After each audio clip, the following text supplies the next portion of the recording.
Well, hey y'all, welcome to the Homestead. I'm Jenny. I'm in the walk-in cooler. You can see that this morning we processed 2 lambs, which means I have a project that I get to start today that I have been waiting to do. I've been waiting for these guys to be ready to put in the cooler so I could preserve the sheepskin and make a wool rug for my bathroom. So I wanted to bring y'all along to show y'all how I'm going to preserve the hides off of these 2 lambs. Let me show y'all what the hide looks like right now. All right. Here is one of the hides. I ended up with a couple of little holes in it, which should be easy to stitch up and shouldn't really affect the final product too much because I do plan on leaving the wool on. So those should be pretty well camouflaged, and like I said, I'm going to sew them up. So I need to go through and get these pieces of flesh off before this hide starts to dry.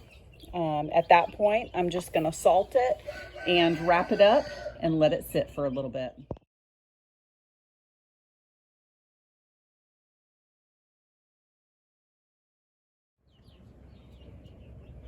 All right, y'all. First initial fleshing is done.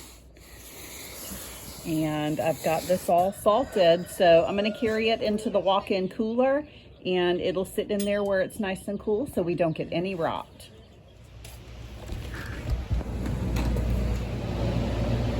As you can see, this sheep hide is super dirty, so I would imagine it's going to take several washings to get these nice and clean.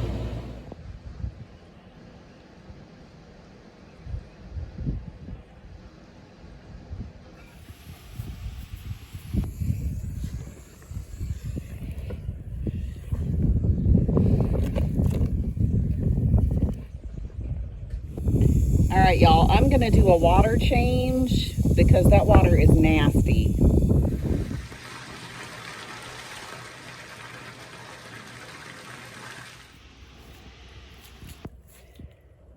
It actually does look quite a bit cleaner, but it definitely needs to be cleaner still. So I'm gonna go ahead and fill this back up with some new soap and keep on going.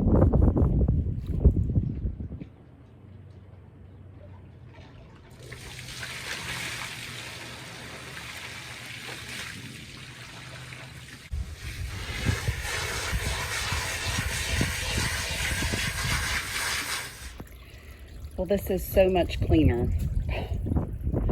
Still has like little bits of hay, and I found some sand spurs in there. But I'm thinking that a lot of that stuff will brush out whenever we get a little bit drier here and start the brushing process, which will be actually the last step in the process. I'm gonna let this drip dry for right now because it is heavy when it's wet.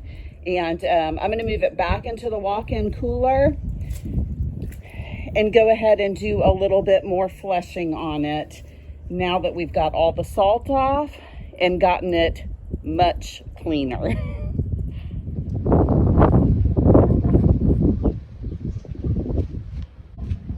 It's looking good already. I am so excited. All right, y'all, so this is what it looks like right now. And you can see this is all just membrane.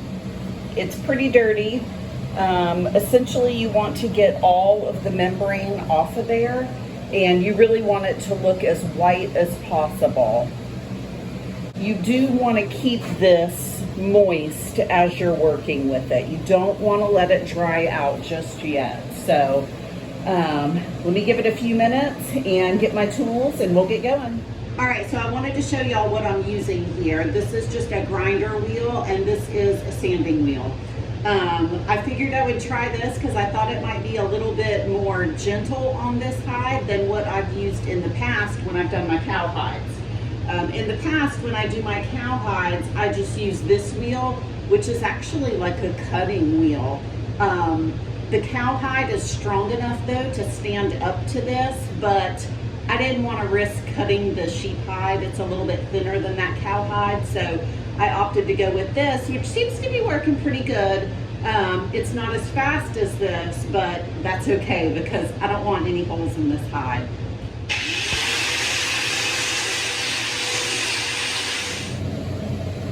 All right, y'all, that's the spot that I just worked on. The spot on the right got the sanding wheel on it, and then the spot on the left hasn't been done yet. So it's working pretty good. All right, well, I'm making progress, but definitely still have some work to do. All right, y'all, well, I decided to bring the hide outside. I've had it sitting out in the sun for just a couple of minutes. It's just starting to dry out a little bit. Again, you don't want it to dry out. You want it to stay moist. But that membrane flakes off a lot easier when it's a little bit drier. So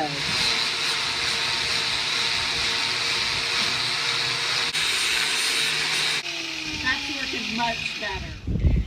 I am really liking having this draped over this little, I don't know, it's like a little sawhorse thing.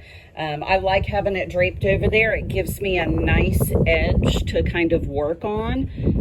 So I'm just gonna keep on, but this is looking great.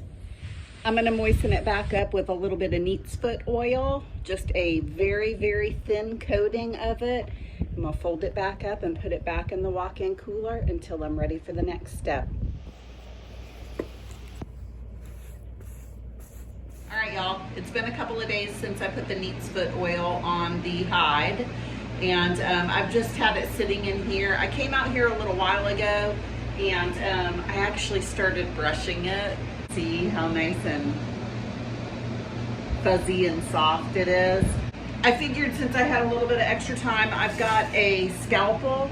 I want to show y'all what I'm going to do for the edges of the hide, because the edges are just hard to flesh and they're hard to get really clean. So with my cow hides, I've found that when I'm about done fleshing, I usually just trim the edges to get a nice clean edge instead of trying to scrape them clean, because that's super tedious and kind of hard to do. So I'm going to take a scalpel and just go around the edges and make some nice clean cuts on this.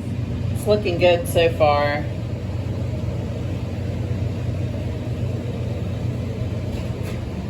See these edges right here? They're just hard to get clean.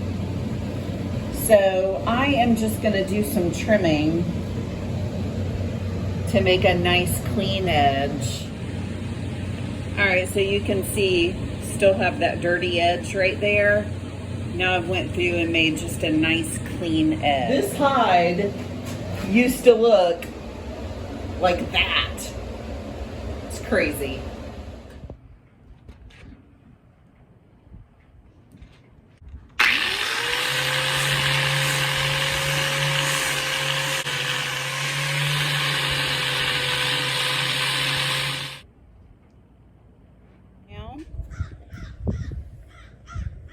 All right, y'all, I've gotten this fleshed and scraped and sanded as much as I can.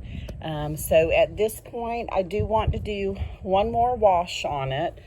Although it looks really good, I don't want it to smell like a sheep. So before I put the tanning solution on it, I'm going to give it one final wash. And hopefully it'll be dry enough later today to get the tanning solution put on it. All right, y'all, this is what I'm going to use for my tanning solution. It's called True Bond, as you can see.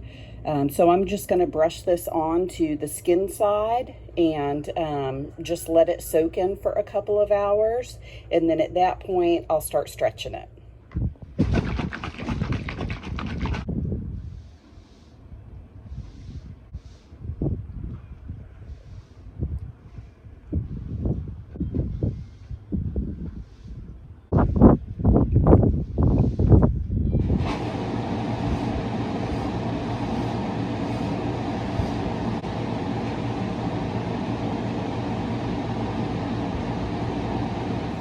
All right, y'all, well, I came to check on the hide. I had it hung up over this pole here with the tanning solution on it, and I stretched it a little bit, and my edges started to want to curl up a little bit, and I did not want them to dry like that. So I've got this rack just sitting on top of this here. The CoolBot is still running. However, I did adjust my temperature so it's not in the 30s anymore, because that will start to acclimate this hide to coming to a normal room temperature. And so I'll gradually just warm these temperatures up over the next couple days. Well, I've got that second hide still in the walk-in cooler that's been sitting with some salt. So it's just a rainy day here. I don't have much going on. So I'm gonna get this water started and get started on this second hide. And it's dirty. All right, you guys.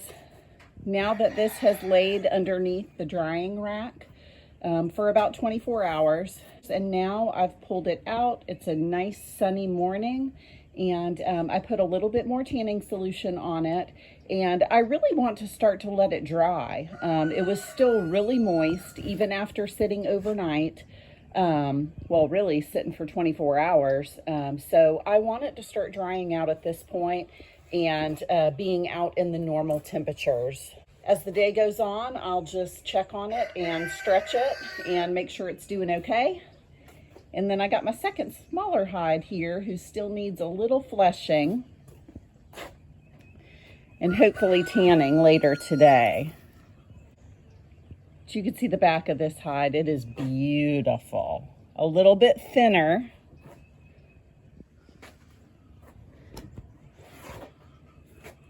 Than my fluffy rug. So I think they're both going to be beautiful pieces when they're done. All right, y'all. I'm excited to show y'all the final product on the sheepskin rug. As you can see, I am in my house, and the sheepskin is totally dried out. I did stretch it as it was drying, and I've got it all brushed, and it's beautiful. I'm super excited about it. I definitely think it's a keeper for inside my house. So let me show y'all the final product.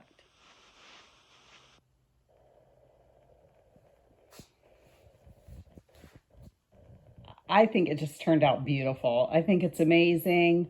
I will say that this sheepskin was my favorite to work with so far. It's easier to work with than a cowhide, and actually easier to work with than the bobcat hide that I did. So I just really, really, really love how this rug came out. And here is the back of the rug. It's still very soft, very flexible.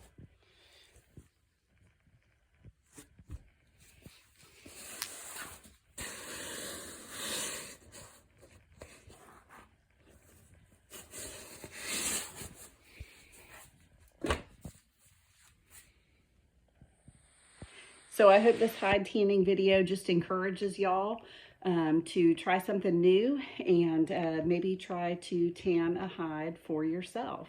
So thanks for joining me for the video. If you haven't already, please like and subscribe.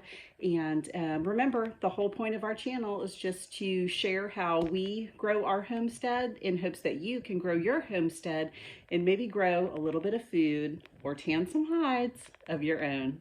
Thanks, y'all.